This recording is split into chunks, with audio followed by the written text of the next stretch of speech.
তা দক্ষিণেশ্বর মা ভবতারিণী মন্দিরে সেই যে জগৎ জননী মা ঠাকুর শ্রী রামকৃষ্ণ পরমহংসদেব নিজে হাতে যে মায়ের সেবা দিয়েছিলেন তার ভক্তির ডোরে। কে বলেছে ভক্ত ডাকলে মা আসে না? কে বলেছে ডাকলে ভক্ত ভগবান সাড়া দেয় না? ভক্তি ভরে যদি ডাকা যায়, মাটির মূর্তি পাথরের মূর্তিও কথা বলে। সেই ঠাকুর বাড়ি থেকে আমরা ছুটে এসেছি এত দূরে আপনাদের মতো ভক্ত সঙ্গ করার জন্য। আমি আমার পারিবারিক জীবনের একটা ছোট্ট ঘটনা আপনাদের কাছে একটু বলবো। আমার কথা পরিষ্কার বুঝতে পারছো তো মায়েরা? বেশ। তা তখন আমার শ্বশুরমশাই, মানে আমার শ্বশুরমশাইয়ের মুখে শোনা আমার এই ঘটনা। আমার শ্বশুরমশাই ছিলেন ঠাকুর শ্রী রামকৃষ্ণ পরমহংসদেবের চতুর্থ বংশধর। হ্যাঁ, ঠাকুর শ্রী রামকৃষ্ণ পরমহংসদেবের চতুর্থ বংশধর তিনি। আর যথাক্রমে দক্ষিণেশ্বর মন্দিরে বংশ পরম্পরায় আমার স্বামী এবং শ্বশুরমশাই, তাঁদেরও বাবা দাদু সবাই মা ভবতারিণীর সেবায় তারা প্রধান পুরোহিত হিসেবে নিযুক্ত। তা তখন আমার শ্বশুরমশাই ছোট, সবে তার পৈতে হয়েছে, বাবার হাত ধরে মা ভবতারিণী মন্দিরে তার যাতায়াত। তা সেই দিনের সন্ধ্যা, যেদিনের ঘটনাটা আমি আজকে বলবো, ঝিরে ঝিরে বৃষ্টি পড়ছে, মেঘলা আকাশ। তা তখনকার দিনে এখনো পর্যন্ত যে নিয়ম বংশানুক্রমে রয়েছে, কলকাতার সব থেকে নামি দামি মিষ্টির দোকানি যারা, যেমন ভীমনাগ, কেসি দাস, সেন মহাশয়, তারা কি করতেন, তাদের স্পেশাল কিছু মিষ্টি মায়ের ভোগের জন্য বানাতেন, হ্যাঁ, মাকে সেবা দেওয়ার জন্য। এখনো পর্যন্ত তারা এই কাজ করছে। তা সেই দিনও যথাক্রমে মায়ের মন্দিরে ভোগ নিবেদন করার জন্য মিষ্টির বাক্স দেওয়া হয়েছে। আর আমার শ্বশুরমশাই তখন কিশোর বয়স। স্বাভাবিক, সাধারণত মানুষের ছোটবেলায় যেরকম হয় আর কি, ভগবানের প্রতি তো অতটা ভালোবাসা, বিশ্বাস, ভক্তি থাকে না। তা তিনি চিন্তা করলেন যে মন্দিরে মা তো দাঁড়িয়ে রয়েছে চার হাত তুলে, মা তো আর এত দামি দামি মিষ্টি খাবে না।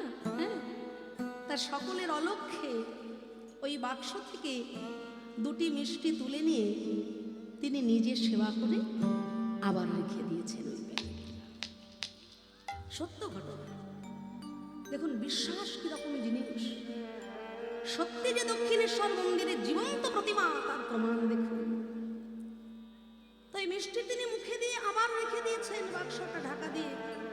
তা আমার শ্বশুর মশাইয়ের বাবা বা যে কেউ যখন এসে না জেনে ওই বাক্সটা খুলে মাকে যেই না মাত্র ভোগ নিবেদন করেছে, সেই মুহূর্তে হঠাৎ করে ভীষণ বিকট শব্দে বজ্রপাত হলো। আর সেই বজ্রপাতে মায়ের মন্দিরের মায়ের পাশেই দেখবেন শ্রীগাল, একটি ছোট্ট শিয়াল রয়েছে, আপনারা গেলে দর্শন করবেন। আর সেই শিয়ালটা প্রচন্ড ভারী।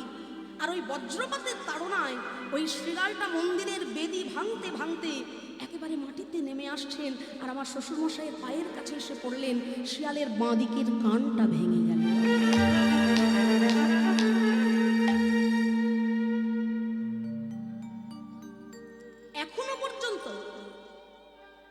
এখনো পর্যন্ত বহু চেষ্টার পরে ওই শিয়ালের কান আজও পর্যন্ত কেউ জোড়া লাগাতে পারেনি।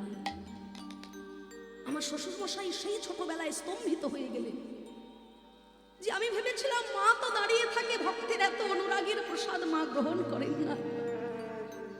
কিন্তু কে বলেছে ভক্তি দিয়ে, অনুরাগ দিয়ে, ভালোবাসা দিয়ে, চোখের জলে যদি ওই মাকে ডাকা যায়, সত্যি তো মা সাড়া দেয়, সত্যি তো মা গ্রহণ করে। সেই দিনের পর থেকে আমার শ্বশুর মশাইয়ের এত বিশ্বাস জাগলো, দীর্ঘ 50টা বছর সেই মা ভবতারিণীর চরণ সেবা তিনি নিজের হাতে করে এসেছেন। এবছর কোজাগরী লক্ষ্মী পূজার দিন সন্ধ্যা 6টার সময় ইহলোকের মায়া কাটিয়ে তিনি ভগবানের অনন্ত ধামে গমন করেছেন। তা ঠাকুর বলতেন না যে একটা সন্তান বড় অবাধ্য, মায়ের কথা শোনে না। একদিন মায়ের সঙ্গে কথা কাটাকাটি করে ছেলেটা বাড়ি ছেড়ে ঘর ছেড়ে চলে গেছে। কিন্তু ছেলে ভুল করতে পারে, মা তো ছেলেকে ভুলে যেতে পারে না বাবা। মা প্রতিদিন সন্ধ্যাবেলায় সন্ধ্যা প্রদীপ জ্বালায় উঠোনে তুলসী তলায়। বিশ্বাস একটাই, ছেলে আমার একদিন না একদিন ঘরে ফিরবে। আর সন্ধ্যাকালে যদি কখনো ছেলে আসে, তার যাতে পথ ভুল না হয়ে যায়, তাই প্রতিদিন মা প্রদীপ জ্বালিয়ে রাখে। দেখতে দেখতে একদিন সন্তান দরজার সামনে হাজির হলো। দরজায় ঠেলা দিতেই দেখলো দরজা ভেতর থেকে বন্ধ নাই, খোলা। মা বললেন, খোকা রে, দরজা প্রতিদিনই খোলা থাকে, শুধু তোমার আসতে একটু দেরি হয়ে গেল। ঠিক সেই রকম এই জগৎ চরাচরে আমরা প্রত্যেকেই সেই অমৃতের সন্তান, পূর্ণ ব্রহ্মের সন্তান। কিন্তু জীব নিত্য কৃষ্ণ দাস তাহা ভুলে গেলাম, তে কারণে মায়া পিশাচি গলে তে বাঁধিলা। মায়ার দাস হয়ে আমরা এই সংসারটাকে আপন করে সেই পূর্ণ ব্রহ্মকে যে কখন ভুলে গেছি। তা কৈলাসে মহাদেবের কাছে আশ্রয় গ্রহণ করলেন সঙ্গা দেবী। ওদিকে সূর্য একদিন লক্ষ্য করলেন যে দুটি ছেলের সঙ্গে তার স্ত্রী দুই রকম আচরণ করছে।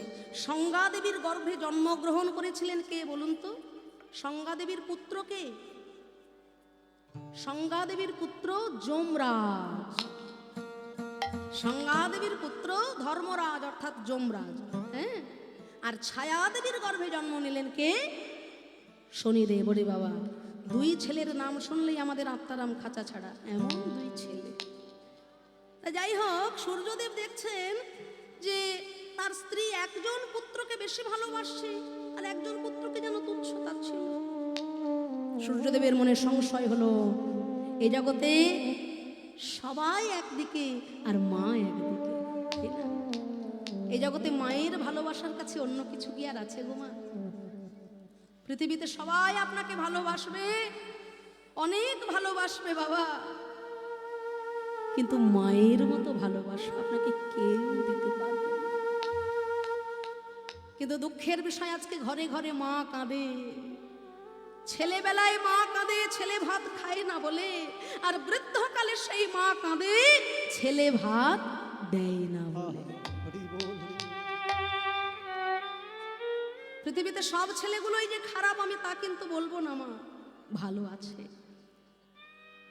তাই তো নদীতে জোয়ার ভাটা হয়, আকাশে চন্দ্র ওঠে, সূর্য ওঠে। এখনো এমন সন্তান আছে বৃদ্ধ মাকে মাথায় করে নিয়ে গঙ্গায় স্নান করতে নিয়ে যায়। কে বলেছে ভালো না? ভালো আছে। কিন্তু পৃথিবীতে সব ছেলেগুলোই যদি ভালো হয়ে যেত গো মা, তাহলে কলকাতার বুকে গিয়ে দেখবেন মন্দির মসজিদের থেকে বেশি বেশি বৃদ্ধাশ্রম তৈরি হচ্ছে। আর একটা আশ্চর্যের বিষয়, ওই বৃদ্ধাশ্রমের বুকে কোনো দিন মজুর, কোনো চাষি, কোনো রিক্সাওয়ালার মা বাবা কিন্তু থাকে না। বড় বড় অফিসার যারা, যাদের মা বাবা জীবনের সর্বস্ব সুখ জলাঞ্জলি দিয়েছে ওই সন্তানকে বড় করার জন্য, সন্তান অনেক বড় হয়েছে বাবা, কিন্তু প্রকৃত মানুষ হতে আজকে সে ভুলে গেছে। এই জগতে যার মা কাঁদে তার সারা জগৎটাই কাঁদে। ঘরে যদি আপনার গর্ভধারিণী কাঁদে, ঘরে যদি আমার জন্মদাতা পিতা কাঁদে, তাহলে 4 ঘন্টা কেন 4টে দিন বসে বসেও যদি কীর্তন শোনেন আপনি, সে কীর্তনে আপনার কোনো উপকার হবে না বাবা। আর জীবন্ত ভগবান, জীবন্ত দেব দেবী, পিতা মাতাকে যদি খুশি করতে পারেন, কষ্ট করে বৃন্দাবনে যেতে হবে না আপনাকে, বৃন্দাবন আপনার নিজের বাড়িটাই তৈরি হয়ে যাবে। তাই গৌর হরি হরি।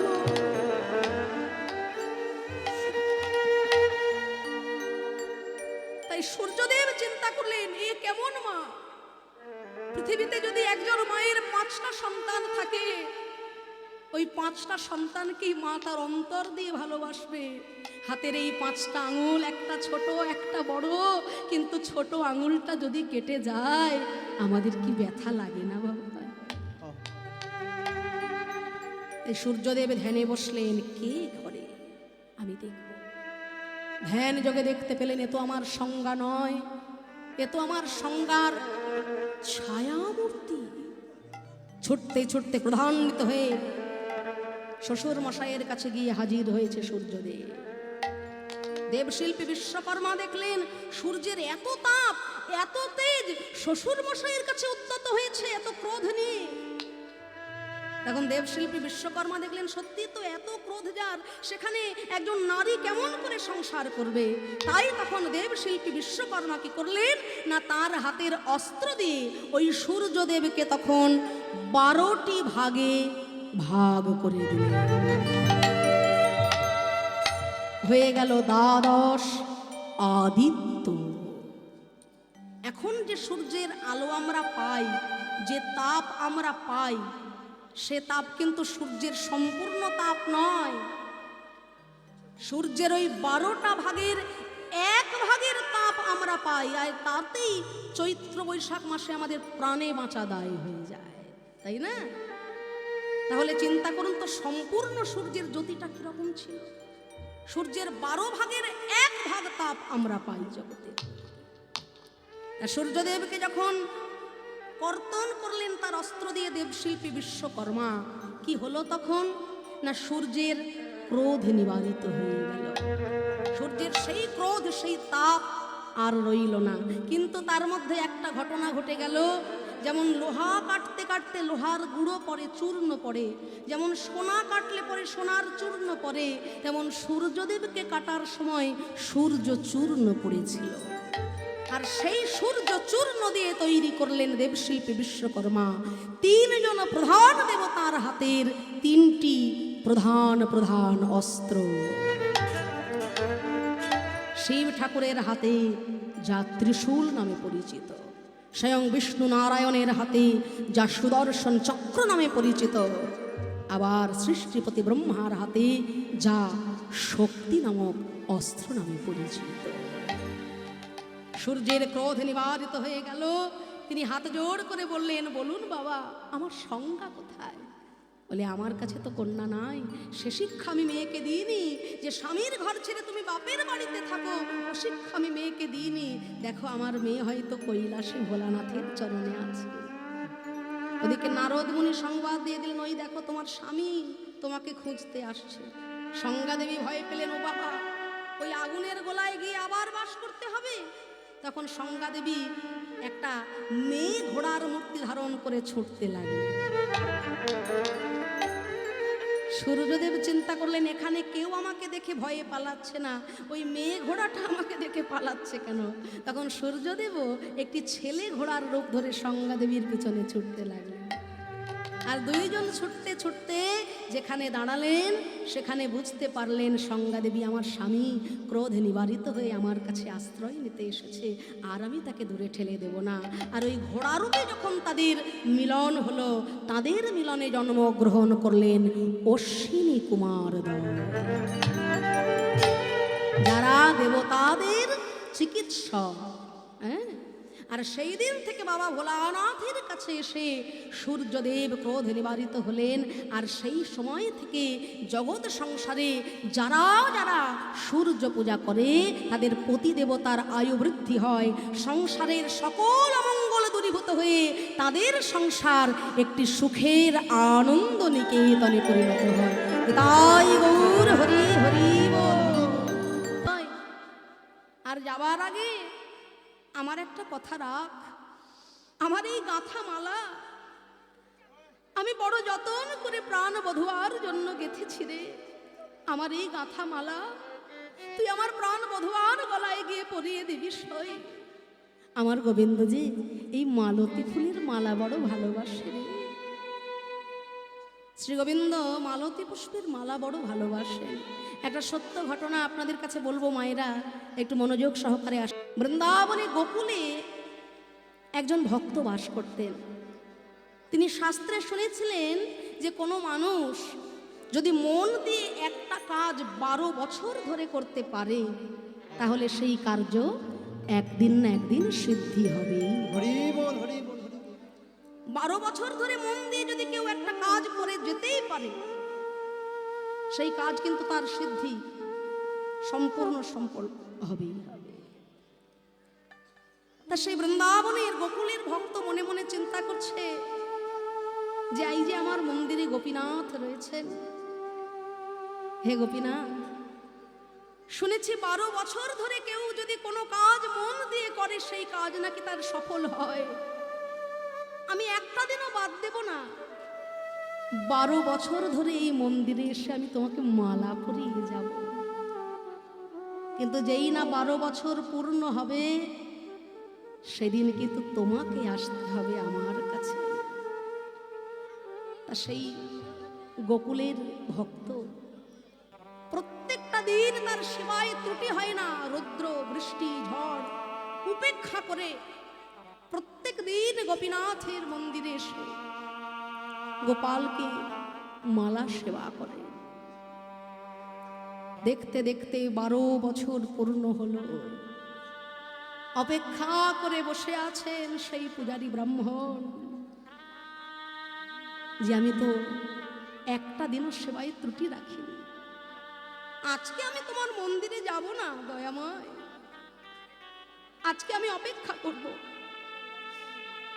আজকে আমি এই দুয়ারে বসে বসে অপেক্ষা করব, দেখব তোমার কৃপা হয় কি না হয়। সকাল থেকে অপেক্ষা করছেন অনাহারে অনিদ্রায়,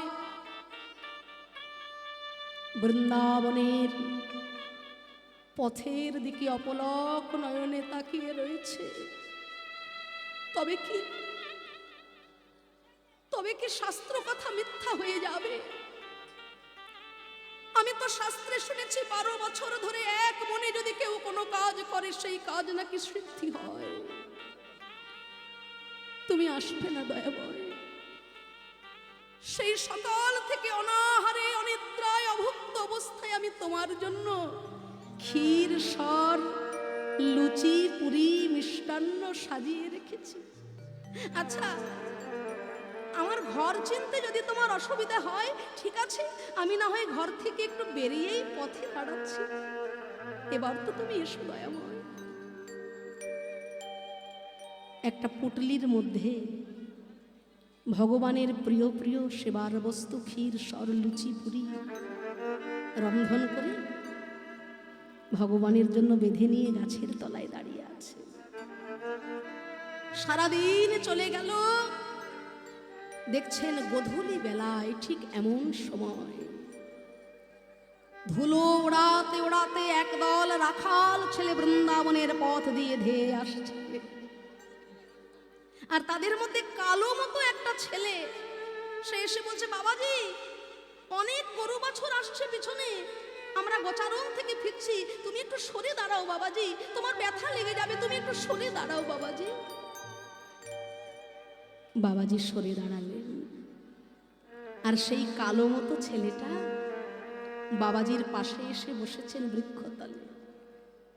ছলনা করে বলছে, বাবাজি আচ্ছা তোমার এই ঝুলির মধ্যে থেকে এত সুন্দর ঘ্রাণ আসছে, এত সুন্দর গন্ধ, কিছু খাবার রেখেছো নাকি গো? রেখেছি, কিন্তু যার জন্য রেখেছি এত কিছু সাজিয়ে, সকাল থেকে সন্ধ্যা নেমে এলো, কই সে তো এখনো পর্যন্ত এলো না, কখন আসবে? আচ্ছা বাবাজি, আমি জানি না তুমি কার জন্য রেখেছো, কিন্তু আমারও তো বড় ক্ষুধা পাচ্ছে, আমাকে দাও না ওই লুচি পুরি মিষ্টান্ন, আমাকে একটু দাও না, আমি একটু চেখে দেখি কেমন হয়েছে। খাবে বাবা? নিশ্চয়ই দেব, তুমি বসো আমার পাশে। এই নাও আমি তোমাকে পাত্র দিয়েছি, তুমি গ্রহণ করো। বাবাজি এই দেখো না আমার হাতে কত ধুলো ময়লা, সারাদিন ধরে গোচারণ করে বেরিয়েছে ধুলো বালির ওপরে, আমার হাতে কত ধুলো ময়লা লেগে আছে, আমি একা হাতে খাই কি করে বলো তো? আচ্ছা ঠিক আছে বাবা, তাহলে আমি না হয় তোমাকে নিজে হাতে খাইয়ে দেব। একটু একটু করে মিষ্টান্ন, লুচি, পুরি, পরমাণু যেই না ভগবানের মুখে তুলে দিয়েছে, ওই ছোট্ট বালকের দুটি নয়ন জলে ভরে গেল।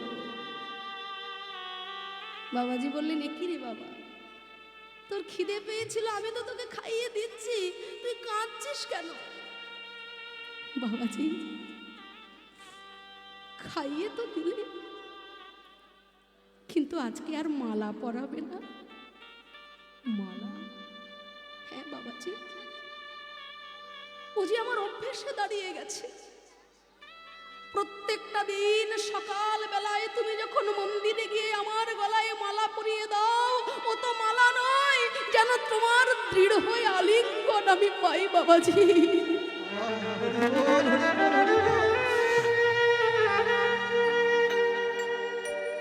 জানো,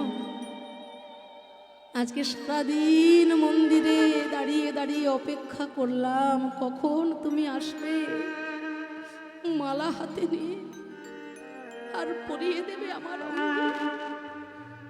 কিন্তু সারাদিনের অপেক্ষার পরেও আজকে তুমি এলে না বাবাজি। তাই তো তোমার হাত থেকে মালাটা পরার জন্য আমি নিজেই ছুটে এসেছি। বাবাজি আর ধৈর্য ধরতে পারলেন না, ছুটতে ছুটতে আছাড় খেয়ে পড়লেন ওই গোপবালকের চরণ তলে, আর নয়নের জলে ভেসে বলেছে, হে দয়াময়, নিজ গুণে কৃপা করে যখন এলে, তবে এত ছলনা করলে কেন দয়াময়? একবার যুগল হয়ে দাঁড়াও দেখি, হরি হরি দাঁড়াও দেখি, একবার যুগল হয়ে দাঁড়াও দেখি, আমি দেখে নয় ধন্য করি, যুগল হয়ে দাঁড়াও দেখি, ধন্য করি আমার আর কি ভাগ্য হইব না হয়, ধন্য করি কৃপা করে তুমি এলে যদি,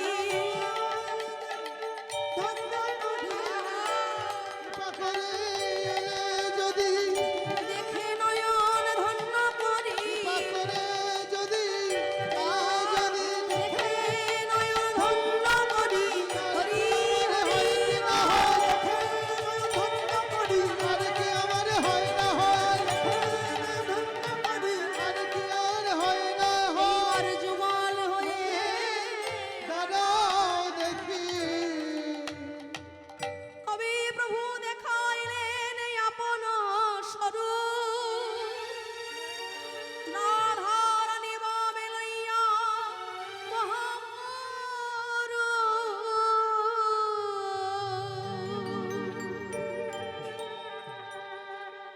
তাই তো রাধারানী বলছেন, তুলসী রে, আমার গোবিন্দ যে মালা বড় ভালোবাসে রে, এই মালা তুই আমার গোবিন্দের গলায় পরিয়ে দিয়ে আসবি।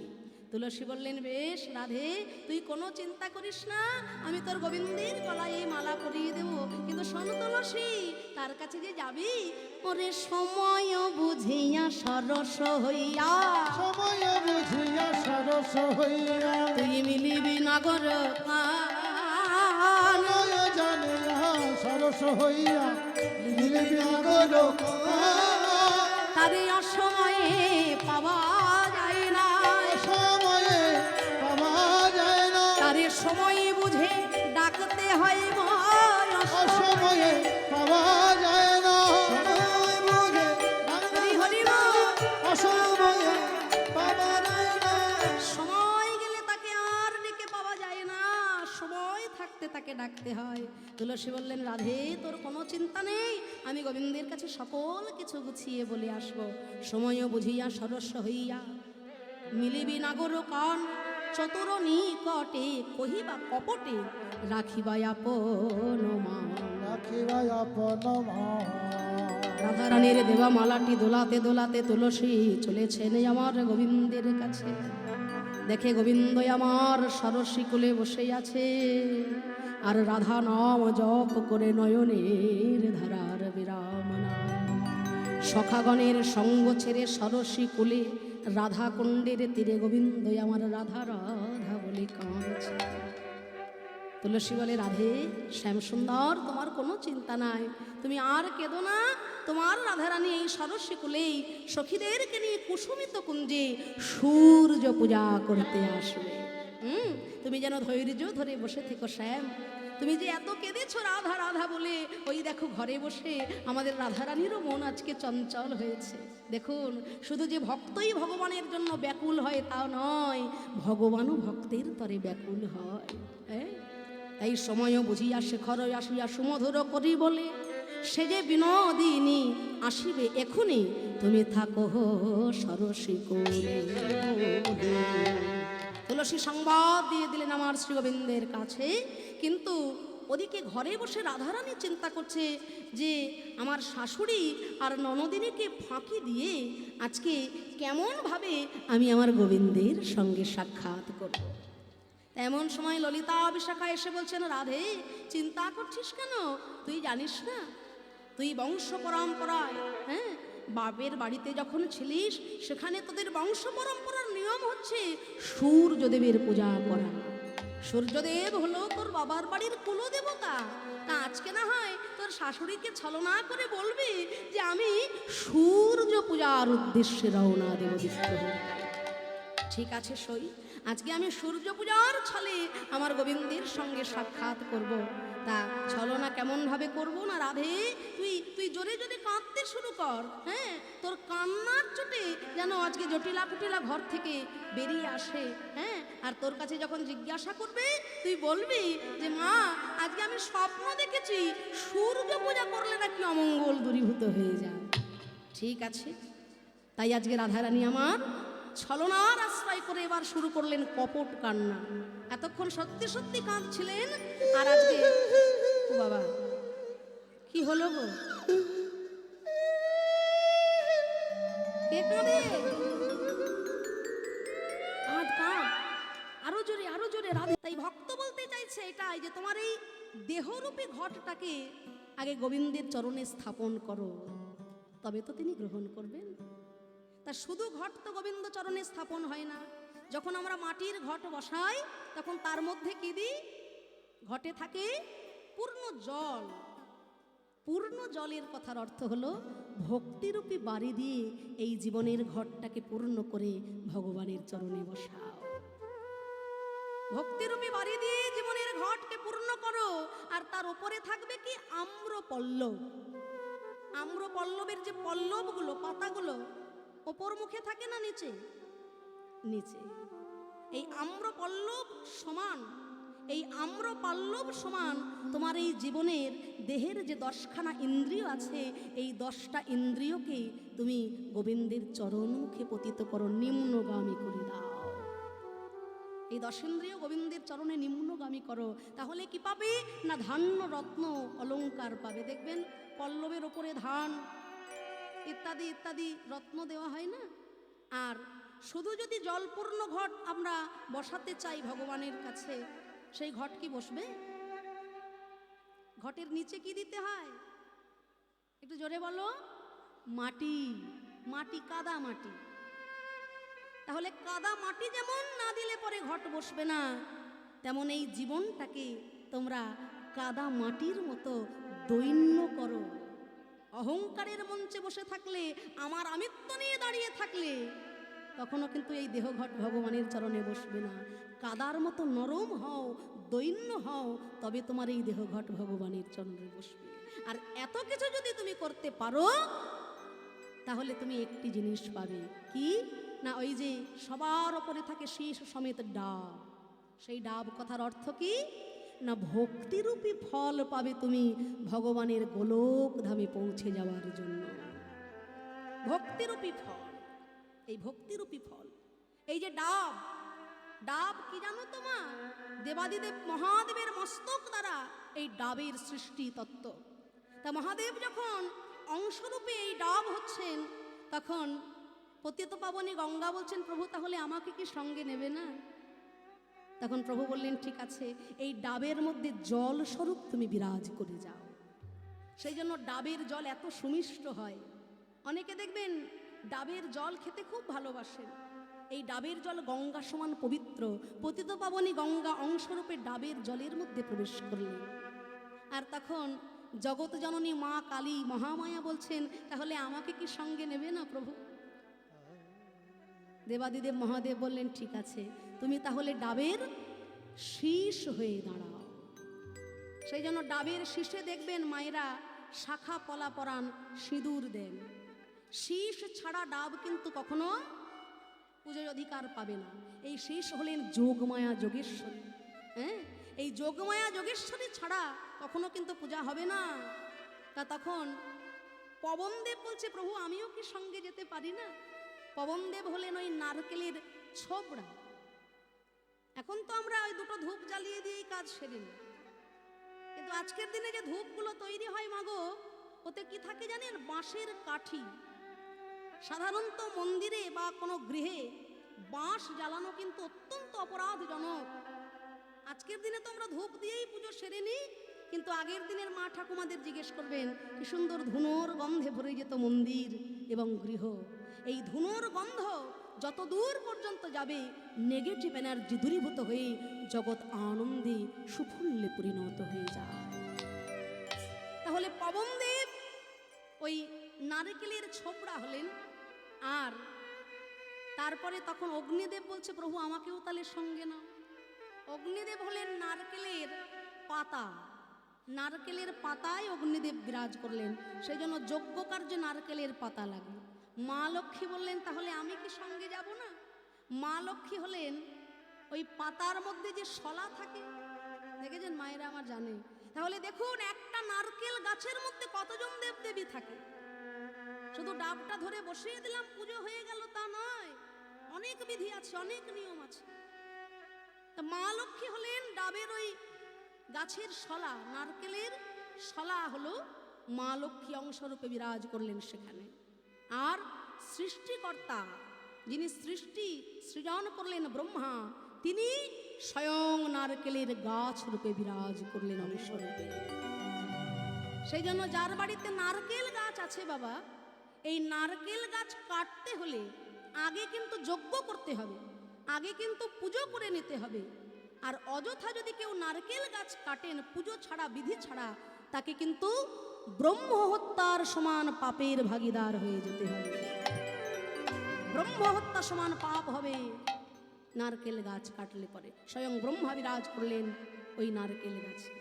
তখন ধরিত্রী মাতা বলছে যে এত দেবদেবীর ভার আমি বহন করে রাখবো আমার বুকের ওপরে, তাহলে আমি কি কিছু পাবো না? তখন ভগবান বললেন, শোনো তাহলে ধরিত্রী, এই জগৎ সংসারে যখন আমার সেবা কার্যে নারকেল দেওয়া হবে বা ডাব দেওয়া হবে, ওই ডাবের জল আগে তোমার উপরে পড়বে, আগে তুমি পাবে প্রসাদ। সেই জন্য ডাব দেখবেন আপনি যত সাবধানেই কাটুন না কেন, এক ফোঁটা হলেও ডাবের জল কিন্তু মাটিতে পড়বেই পড়বে। এটা নিয়ম, এটাই বিধান। তাই রাধারানী কুসুমিত কুঞ্জে এসে মঙ্গল ঘট স্থাপন করলেন, আর চারিদিকে সাজালেন সকল অর্ঘ্য ডালা, আর মাঝখানে প্রকাণ্ড ফুলের স্তূপ, সূর্য মূর্তি জ্ঞানে তার পূজা হবে আজকে। কিন্তু ব্রাহ্মণ না হলে পুজো হবে না, তাই বনদেবী চলেছেন ব্রাহ্মণ আনতে। ওদিকে আমার গোবিন্দ তো সংবাদ পেয়েই গেছেন যে রাধারানী আজকে সূর্য পূজা করতে আসবেন। তাই গোবিন্দ আমার চিন্তা করলেন, রাধারানীকে আজ আমি নূতন রূপেই দেখা দেব। কৃষ্ণের 24 জন সখার মধ্যে একজন সখা ছিলেন ব্রাহ্মণ, তার নাম হলো মধুমঙ্গল। মধুমঙ্গলের ডাক নাম হলো বটু। তাই আজকে কৃষ্ণ বলছেন, ওরে বটু, তুই তো ব্রাহ্মণের ছেলে, তুই রোজই ব্রাহ্মণ সাজিস, হ্যাঁ, তা আজকে তুই আমাকে ব্রাহ্মণের বেশে সাজিয়ে দে রে। বটু আজকে শ্রী গোবিন্দকে ব্রাহ্মণের বেশে সাজাচ্ছেন। কেমন ভাবে? লইয়া পুথি হইয়া যথি আইলা দেবের ঘরে, লইয়া পুথি হইয়া যথি আইলা দেবের ঘরে, বলে পাটা ভালে ফোটা কোষাকুষি করে, ভালে ফোটা কোষাকুষি করে, আবার ছোট কাছা মোটা কোছা কটি আটি পড়ে। কথা মোটা কথা কোটি আছে করে। গলায় দিলেন পট্টবস্ত্র। এই বটু, তাড়াতাড়ি আমাকে ব্রাহ্মণ সাজা। কই ব্রাহ্মণ সাজার জিনিসপত্র কই, গামছা কই? পুজোর জিনিসপত্রগুলো আপনারা এই সামনে এনে রাখুন বাবা। পুজো কি এই কটা জিনিস দিয়ে হবে? পুজোর যা যা অর্ঘ্য ডালা আপনারা এই সামনে এনে রাখুন, যাতে আমার নিতে একটু তাড়াতাড়ি সুবিধা হয়। আহা, গলে পাটা ভালে ফোটা কোষাকুষি করে, বলে পাটা ভালে ফোটা কোষাকুষি করে, ছোট কাছা মোটা কোছা কটি আটি পড়ে। ছোট কথা মোটা কোটি আছে করে, ছোট কাছা মোটা কোছা কটি আটি পড়ে। ছোট কথা মোটা কোটি আছে করে। গলায় দিলেন পট্টবস্ত্র অর্থাৎ নামাবলী, কপালে দিলেন চন্দনের ফোঁটা। আর ব্রাহ্মণ সাজাচ্ছেন তো ছোট কাছা আর মোটা কোছা। ব্রাহ্মণের কাছাটা হয় ছোট, কোছা হয় মোটা। হ্যাঁ, মানে ওই লক্ষ্মী পুজোর সময় দেখেছেন না, এ বাড়ি থেকে ও বাড়ি শুধু দৌড়া দৌড়। হ্যাঁ, তাই ব্রাহ্মণের ধুতি পরার নিয়মটাও একটু অন্যরকম। তা বটু আজকে শ্রীগোবিন্দকে ব্রাহ্মণ সাজাচ্ছেন বটে, বটু ব্রাহ্মণ সাজাচ্ছেন, কিন্তু কৃষ্ণকে বলছেন, ওরে কৃষ্ণ, ব্রাহ্মণ তো তোকে সাজালাম, কিন্তু আবার কিন্তু কি রে না, কিন্তু হলো এটাই যে যে যজমান তোকে পুজো করি, মানে মনে করুন যে যজমান পুজো করি 100 টাকা দেওয়ার কথা, 101 টাকা দক্ষিণা দেবে, তা ওই রকম কালো ব্রাহ্মণ দেখলে পরে 100 টাকাটা পকেটে রেখে 1 টাকাটা তোর হাতে ধরিয়ে। ব্রাহ্মণ যদি একটু ফর্সা টুকটুকে নাদুস নুদুস না হয়, তাহলে কি পুজো করাতে ভালো লাগে? তোর মতো এই কালো ব্রাহ্মণ। গোবিন্দ আমার বললেন, সখারে, এই বৃন্দাবনের মাটি আমার সারা গায়ে মাখাই দে, ধুলা নয় ধুলি নয় গোপী পদরেণু, এই ধুলা মেখেছিল আমার নন্দের বালা কানো। নন্দের বালা কানো। জয় জয় রাধে রাধে। আসুন, নিজ নিজ গুরু চরণাশ্রয় করে সবাই উপস্থিত হয়েছি আজ মধুময় সুধাম বৃন্দাবন আছে। আস্বাদন করব শ্রীমতী রাধা রানী। আজকে বাদিনীর ঘরে কেমন ভাবে শাশুড়ি ননদিনীর সঙ্গে ছলনা করে সূর্য পূজায় যাবেন আর আমার গোবিন্দের সঙ্গে সাক্ষাৎ করবেন। মধুময় শ্রীধাম বৃন্দাবনী,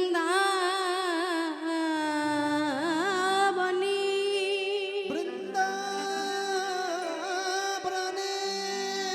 শ্রীমতী রাধা রানী আমার, রাধা রানী আমার, প্রভাত কালে কৃষ্ণ নাম কর্ণে শ্রবণ করে, শ্রবণ করে নিদ্রা তার ভঙ্গ হয়েছে, তাই রাধা রানী আমার সকাল থেকে দুটি নয়নের জলে ভেসে ভেসে ঘরের কোনায় কৃষ্ণ কৃষ্ণ বলেছে।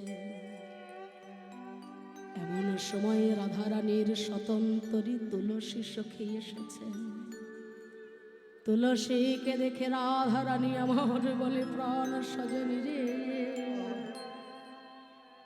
সকাল বেলায় কৃষ্ণ ভক্তের বদন দর্শন করলাম। শুনেছি সকাল বেলা কৃষ্ণ ভক্তের বদন দর্শন করলে নাকি তার দিন ভালো যায়। তাই তো হয়তো আজকের দিনে আমার ভালো যাবে। তুলসী বলে, রাধা রানী রে, এই সকাল বেলায় এসেছি তোর মতো মহাভক্তের সঙ্গ করব বলে। তোর কাছে যখন এসেছিলাম, বল বল আমার কাছে তোর কৃষ্ণ কথা বল, আমি প্রাণ ভরে শুনবো তোর তোর কৃষ্ণ ভজনের কথা। হরি হরি বল।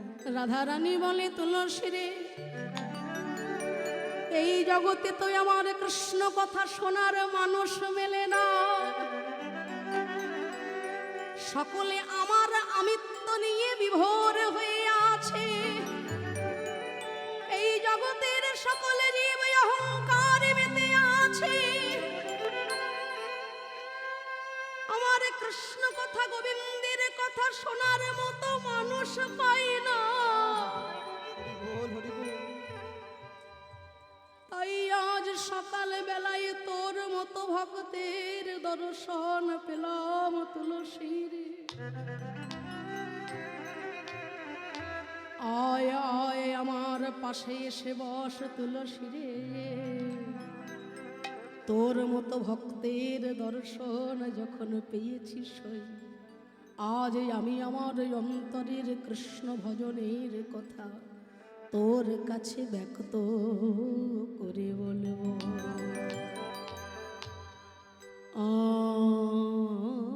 আরে কিবা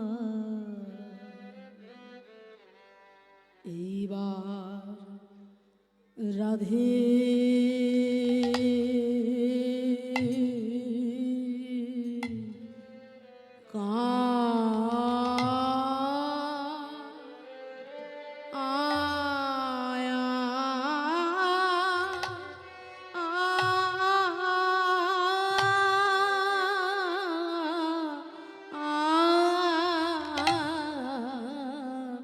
রাধিকা রূপ ও ও ও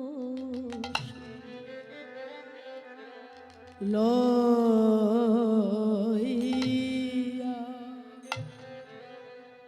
লইয়া তুলসী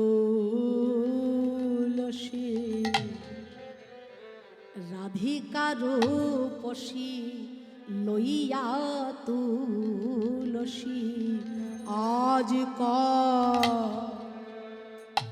আয়া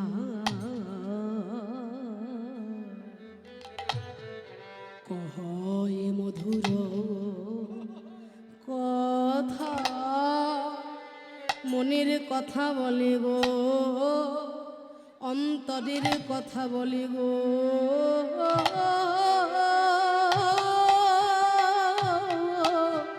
নয়নের ধারায় বুক ভাসাইয়ে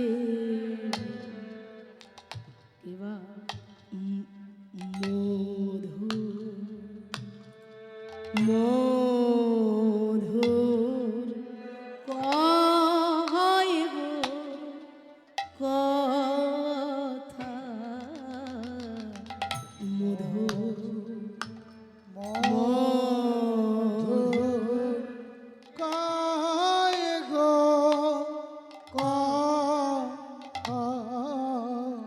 এ শত তোরি সখী দেখা মধুর মধুর কয় গো কথা। শত তোরির সখী দেখা মধুর মধুর কায় গো কথা। এ শত তোরি সখী দেখা, যে কথা শুনলে জীবের জুড়ায় ব্যথা। শত তোরির সখীর কথা। বলে মধুর মধুর কৃষ্ণ কথা। শত তোরির সখীর দেখা। আই ধনি বলে মধুর মধুর কৃষ্ণ কথা। ও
শুনলে পরে জীবের জোড়ায় ব্যথা সতন তোরে সখীর ব্যথা মনের আনন্দ আর ধরে না গো সতন তোরে সখীর ব্যথা বলে মধুর মধুর কৃষ্ণ কথা সতন তোরে সখীর ব্যথা মধুর মধুর কৃষ্ণ কথা সতন তোরে সখীর ব্যথা মধুর মধুর কৃষ্ণ কথা সতন তোরে সখীর ব্যথা মধুর মধুর কৃষ্ণ কথা সতন তোরে সখীর ব্যথা মধুর মধুর কৃষ্ণ কথা সতন তোরে সখীর ব্যথা মধুর মধুর কৃষ্ণ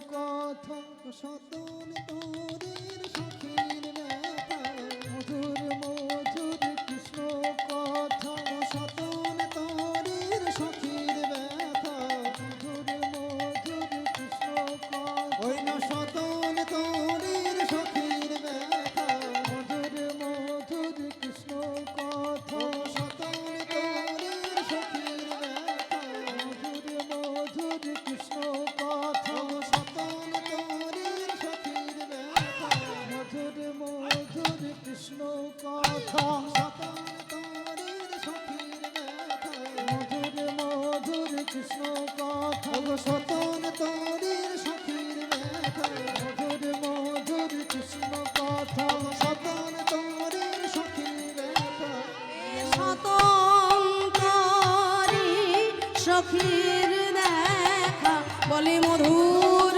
মধুর কৃষ্ণ কথা সতন তাই সুর হরি হরি বল। মধুর কৃষ্ণ কথা হে স্বতন্ত্রী সখীর দেখা মধুর মধুর কৃষ্ণ কথা সতন তোরে সখীর ব্যথা বলে মধুর মধুর কৃষ্ণ কথা সতন তোরে সখীর ব্যথা বলে মধুর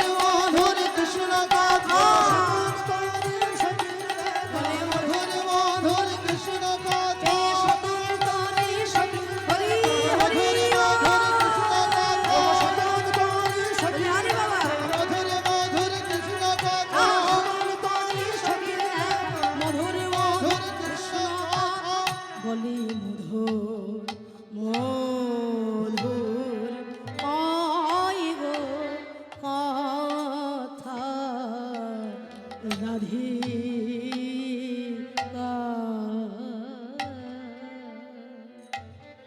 জানি তাই কীর্তনের প্রধান অঙ্গ হলো এই বিলম্বিত লয়ের গান বাজনা এবং গানের সঙ্গে বাজনার মিশ্রণ যদি সুন্দরভাবে না প্রস্ফুটিত হয় তাহলে কখনোই আনন্দ উপলব্ধি হয় না। তাই যে গান আপনারা ধৈর্য সহকারে আস্বাদন করলেন এই বড় দুটুকি গান, এই গানের সঙ্গে সঙ্গত করছেন কলকাতার কীর্তন জগতের একজন বিশিষ্ট শৃখল বাদক, তার নাম দুলাল বাবু। আপনারা সকলেই তাকে জানেন, অনেকেই তাকে জানবেন, ইউটিউবের মাধ্যমেও তার বাজনা আপনারা অনেকে শুনেছেন। তা আপনারা সকলে গৌর গোবিন্দের চরণে প্রার্থনা করবেন আমার শ্রদ্ধেয় কাকু তিনি যেন তার এই সঙ্গতের মাধ্যমে যেন সারাটা জীবন গোবিন্দের চরণ আশ্রয় করতে পারেন, সেবা করতে পারেন। শ্রীযুক্ত দুলাল চন্দ্র বণিক মহাশয় তিনি তার এই শ্রীখল সাধনার মাধ্যমে যেন একদিন পূর্ণ ব্রহ্ম ভগবানের রাতুল রাঙা চরণ আশ্রয় করতে পারেন। তাই ওর তোমানন্দে হরি হরি বল। আরে কেবা রাধিকার পশি লইয়া তুলসী কহায় মধুর কথা। কারো পশি লইয়া তুলসী কহয়ে মধুর কথা কাননে গমন করহে গমন করহ এখন সখী তুলসীর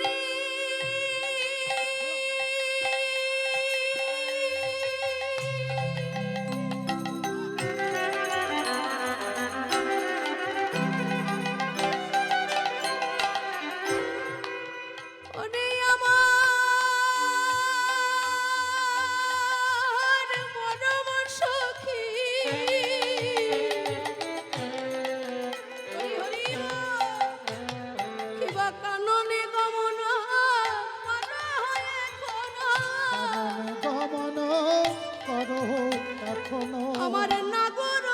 শেখর যথা নগর শেখর যথা সখী একবার গিয়ে দেখে আয় না একেবারে গিয়ে দেখে তুলসী রে একবার গিয়ে দেখে আয় না একবার গিয়ে দেখে আয় না আমি তোরে বাড়ি বাড়ি বলবো না গো শুধু একবার গিয়ে দেখে আয় না বারে বারে বলবো না একবার গিয়ে দেখে আয় না ওরে আমার পরাণ বধূ কেমন আছে ওরে আমার মন আজ ভালো না সেই সকাল বেলায় বধূ আমার ওই ধবলি শ্যামলি মঙ্গলি পিয়ালি সঙ্গে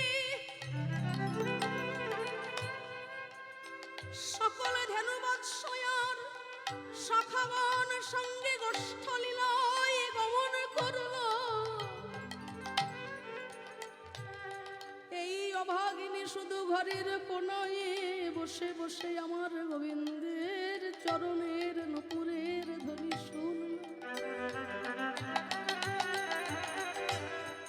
নয়নে আমার দর্শন হলো না আমার গোবিন্দ রূপ মাধুরী এই বৃন্দাবনে তো আমার বধুয়ার কতই বিপদ আছে অঘাসুর বকাসুর কালিও না ওই কংস রাজার কতই না চর সখীরে আজ আমার মন ভালো নয় নিশ্চয়ই মনে আমার গোবিন্দের মনে বড় ব্যথা তাই বলি তুলসী রে তুই তো আমার মরম সখী আমি তোরে হাতে ধরে বারবার মিনতি করি বলি তুলসী আমি তোরে বারে বারে মিনতি করব সখী রে একবার গিয়ে দেখে আয়